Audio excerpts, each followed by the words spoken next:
Vamos a hablar, a quien le agradezco que nos esté esperando en línea, a José Luis Esper, diputado nacional por la provincia de Buenos Aires. José Luis, Hernán Harris, ¿cómo estás? Hola Hernán, ¿qué tal? Muy buen día. Feliz año, lo mejor para ustedes, la producción y los oyentes. Muchísimas gracias, José Luis. Bueno, larga sesión la de ayer, ¿no? Finalmente, con la aprobación de ficha limpia. Larga sesión, trabajosa, picante, con el kirchnerismo tratando de cubrirla para que no se diera la media sanción. Afortunadamente para los argentinos de bien, que queremos que la Argentina sea un país diferente a la mierda que nos dejaron los malditos kirchneristas, salió ficha limpia. Ficha limpia básicamente es que los delincuentes no pueden hacer política, una cosa elemental. La política es, yo te diría en esencia, una actividad de servicio a la comunidad. No puede ser que los que en teoría hagan ese servicio sean delincuentes. Ficha limpia lo que hace es decir eso en términos simples, ¿no? Así que bueno, yo feliz de que ficha limpia haya salido con una diferencia holgada, porque, a ver, para que la gente lo entienda, en la Cámara de Diputados hay 257 diputados. Para que la Cámara pueda funcionar, o sea, para que pueda sancionar leyes, se necesita lo que se llama quórum. Quórum es que tienen que estar presentes, sentados en sus bancas, la mitad más uno, o sea, 129. Y la sanción de ciertas leyes, como las leyes electorales, requieren de mayorías especiales. Habitualmente las leyes se sancionan una vez que hay quórum, 129, con la mitad más uno de esos 129. Ahora, hay leyes especiales, como por ejemplo, de acuerdo con la Constitución, no lo digo yo, la Constitución, que cuando usted va a reformar, por ejemplo, leyes electorales, se requiere de mayorías calificadas especiales, que, por ejemplo, en este caso, los votos afirmativos para la ley de ficha limpia requería de la mitad más uno de los miembros del Congreso, no de los presentes. Como la mitad más uno de los miembros del presente es 129, coincide casualmente con el quórum, pero bueno, es otra cosa, se requerían de 129 votos afirmativos para que la ficha limpia fuera ley, se lograron 144, así es, claro. Que consiguió una mayoría, si uno tiene en cuenta que para funcionar se requieren 129, o sea que para aprobar se requiere mucho menos, que en este caso, para aprobar, se logre 144, bien por encima de los 129, la verdad que nos pone muy, muy felices. Espero que ahora el Senado esté a la altura de circunstancias y dé la media sanción que falta a una ley que es elemental, es de sentido común, es de mínima, que los chorros no puedan hacer política. Eso y parece, tampoco puedan José ocupar Luis, cargo del Poder Ejecutivo, porque sí, eso le agregó el proyecto del Ejecutivo, ¿no? Que tampoco los chorros puedan formar parte del Poder Ejecutivo. Eso parece, esto que nombrabas antes, ¿no? Que la Argentina necesite de una ley para que gente que esté condenada no ocupe un cargo legislativo o un cargo ejecutivo, ¿no? Bueno, a ver, ahí, para ser bien precisos y francos y veraces y sinceros, esta ley de ficha limpia no haría falta si la justicia fuera rápida en sancionar, claro, y vos tuvieras todos los días un político chorro preso, y si la sociedad también, porque esto es un combo de cosas, todos somos partícipes de este todo llamado Argentina, tuviera los anticuerpos necesarios para no votar delincuentes, ¿no? Porque ya Cristina, cuando fue vicepresidente el año pasado, creo que por lo menos tenía 12 procesamientos, o sea, estaba más claro que la chorra, ¿no? O en su momento, cuando fue candidata a vice, digo, ¿no? Entonces, bueno, ok, la sociedad todavía no tiene los anticuerpos necesarios para sacarse los chorros, bueno, la política tiene que ayudar a eso. Y la justicia tiene que ser rápida. La justicia lenta no es justicia, y mucho menos cuando estamos hablando de la política, ¿no? José Luis, ¿te hubiera gustado competir con Cristina Fernández en Provincia de Buenos Aires? Mira, no lo vemos como pasado todavía porque falta la media sanción del Senado. Si sale la media sanción del Senado, la chorra no va a poder competir. Sí, mira, yo soy un competidor nato, yo he competido a todo lo que he hecho y fuerte.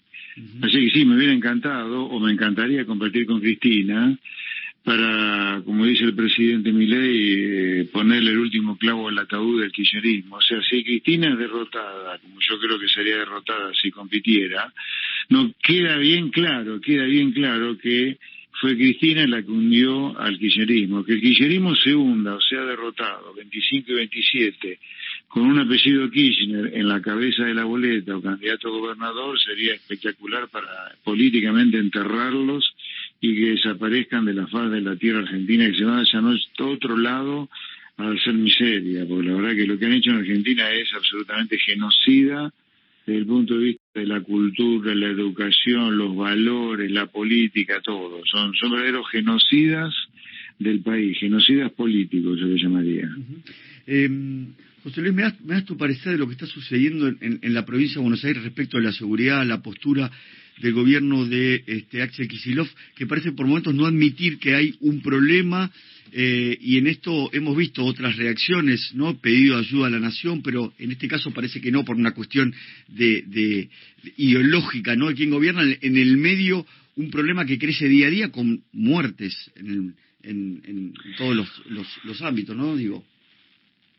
Mira, la verdad que desde que está Axel Kicillof, el problema de la inseguridad al revés de todo lo que él dice, hablando de homicidios dolosos, ¿no? Los homicidios que se hacen a conciencia, o sea, los asesinatos que se hacen a conciencia, que es lo grave, porque podés tener otro tipo de delito también, que son los robos, los punga, etcétera. Pero hablando de lo peor que hay, que son los homicidios dolosos, homicidios a conciencia, vos tomás las estadísticas desapasionadas, frías, de los últimos 5 años del gobierno de este inútil esférico que es Kicillof, porque es inútil desde todo lado que lo mires, y la verdad que los homicidios dolosos no bajan, están entre 980, 820, estamos hablando de que en la provincia de Buenos Aires son asesinadas de manera consciente como mínimo 2 personas por día desde hace 5 años.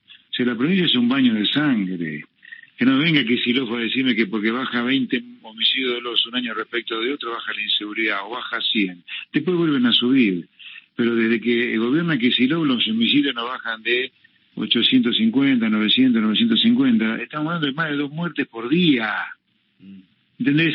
Cuando lo mínimo, a mí lo que me impresiona es esto, la falta de inmunidad que tenemos a esperpentos como Kicillof, porque vos no deberías tener casi ningún homicidio doloso, o muy pocos homicidios dolosos, porque lo primero que tenés que conservar vos como gobernador de una provincia es la vida de tus gobernados. O sea, es de mínima que la gente no muera a manos de asesinos como mueren en Argentina 2 por día en la provincia. O sea, sin embargo, este tipo anda justificando la cuadratura del círculo de por qué los homicidios bajan o no bajan. Pero acá hay una decisión política de parte del gobernador, una razón por la cual yo creo que debería ya haber sido sometido a juicio político y destituido, de no combatir el delito, de que las calles estén libres para los delincuentes y la gente de laburo, la gente de bien, termine, si es necesario, encerradas con rejas construidas por ellos como para que no sean asesinados por los delincuentes. Eso es una decisión, no ocurre a pesar de todo lo que haga Kicillof. Si no, en lugar de existir la puerta giratoria como existe hoy para los delincuentes, existiría, lo que yo siempre digo, al delincuente es cárcel o bala.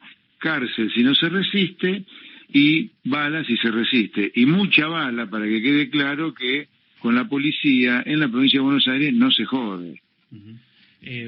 De Expert, buenos días. Agustín Mazza te saluda. ¿Qué tal, Agustín? Buen día. ¿Qué tal? Buen día. Te quiero llevar un poquito al terreno económico y apelar ahí a la sinceridad que tanto te caracteriza. ¿Qué opinas del debate, si el dólar está atrasado o no está atrasado en la Argentina? Y me gustaría hacerte después una pregunta sobre el Fondo Monetario, pero me parece que quisiera puntualizar ahí sobre este debate. Bueno, sobre el tipo de cambio, 2 cosas. La discusión es si hay atraso cambiario o no.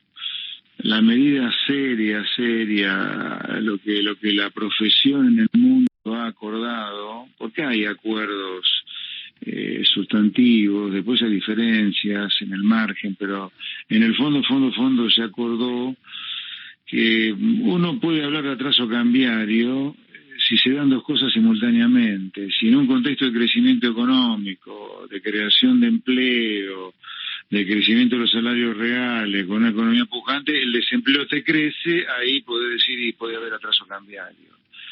Y la otra cosa que se tiene que dar simultáneamente para hablar de atraso cambiario, o sea, de dólar barato o peso caro en el caso de Argentina, es que vos tenés un déficit en cuenta corriente, cosa que no es el caso, ni siquiera lo tenés, que esté financiado por una entrada de capitales que sea insostenible en el tiempo. Bueno, no está ni siquiera ocurriendo el déficit en cuenta corriente, así que no, yo no veo que es atraso cambiario. Cualquier otra medida que uno utilice, el ticket, el café que te cuesta afuera versus acá, el Big Mac, todo tiene sus imperfecciones. Las medidas macro, como el tipo real de cambio, se diagnostican si están mal o bien equilibrados o en desequilibrio con definiciones macro, no tomando un producto al azar, por más comerciados que sea, como un Big Mac. No hay atraso cambiario, y más allá de la discusión, que yo admito que puede haber alguno que erróneamente puede decir que hay atraso, el gobierno no va a devaluar. Así que esta discusión está cejada. No hay atraso cambiario, e independientemente de que lo haya o no lo haya, el gobierno no va a devaluar. José Luis, hay... Sobre el fondo quedaba, ¿no? Sí, y a ver, en definitiva también creo que más allá de la discusión del atraso es importante también la discusión de qué pasa con las reservas, ¿no? En la Argentina. Por un lado, también el gobierno viene comprando reservas del Banco Central, pero también los niveles siguen estando muy similares a los que asumieron, y en ese rango entra el Fondo Monetario, ¿no? Hay un video tuyo, y no es chicana esto, pero hay un video tuyo hablando en 2018, que justo lo vi el otro día, ¿no? Estos días me lo crucé, que decías, bueno, si el fondo le presta a la Argentina, en ese momento era Caputo, para vender dólares en el mercado, para dar salida a capitales, algo así, tal vez no es un esquema sostenible. ¿El gobierno de alguna forma no está planteando esto y tiene que pasar por el Congreso el acuerdo con el fondo? ¿Qué pensás vos? Bueno, habría que ver esa frase, ¿viste? Porque hay que ver, cuando uno habla, ¿viste? Hablas 20 palabras, te cortan 10 y valen las 10, las otras 10 no sé. Yo no sé en qué contexto dije eso. A ver, el acuerdo con el fondo de 2018, dado que vos me lo traes a colación, fue un acuerdo donde yo dije muchas más cosas. Dije, mirá, cuando vos te fuiste a la B y prendiste fuego el país, como lo prendió fuego en aquel momento el gobierno de Macri, que nos llevó a una crisis donde se prendió todo fuego, motivo por el cual fuimos al Fondo Monetario, te fuiste a la B.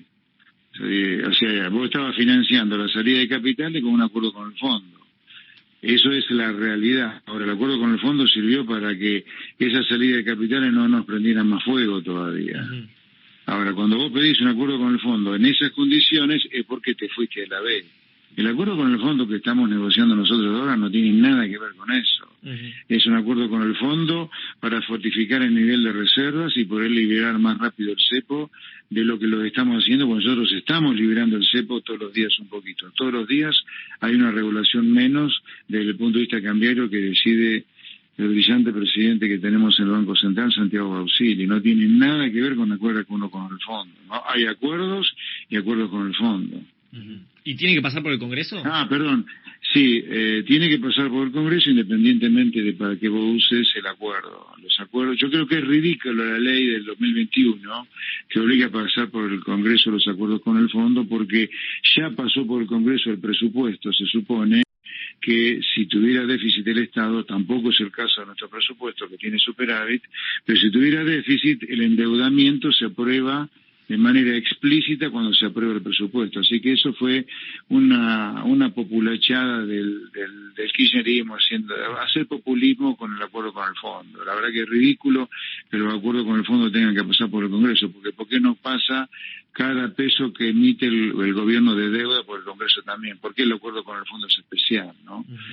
Y sobre si tiene que pasar por el Congreso, sí, tiene que pasar por el Congreso, pero es un acuerdo que, a diferencia de cualquier otro o de otros, particularmente el 2018, que es el que vos me trajiste a colación, es un acuerdo que no implica aumento de la deuda neta de la Argentina con el mundo, porque la deuda bruta aumenta porque Argentina se endeuda con un extranjero que es el fondo, pero al mismo tiempo aumenta la cantidad de reservas, dólares, que son emitidos por el gobierno de los Estados Unidos, o si vos querés, como SONDEC, es la moneda que emite el Fondo Monetario. Entonces, vos tomás una deuda con el resto del mundo, pero te quedás con ese activo en la caja del resto del mundo por si decidís liberar el cepo. El día que se usen esos dólares podrá ser aumento de la deuda neta, pero en el inicio no es aumento de la deuda neta, pero tiene que pasar por el Congreso. Bien.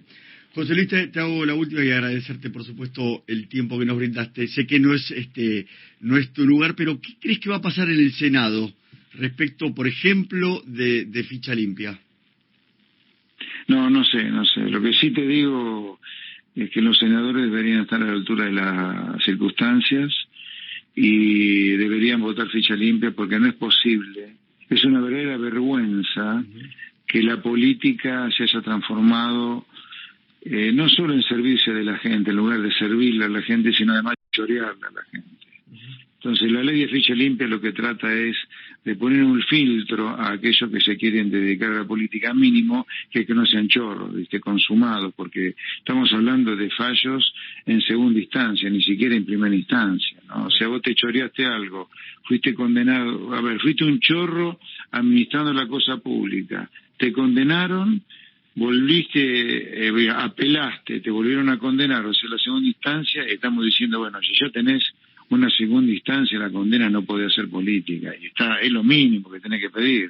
Sí. O sea, nadie está pidiendo que sea Einstein ni un premio Nobel, estamos pidiendo que no sean chorros nada más, o sea, lo mínimo, así que debería ser votado eso. El kirchnerismo lo que pide es una instancia más, ¿no?, definitiva, la Corte Suprema de Justicia.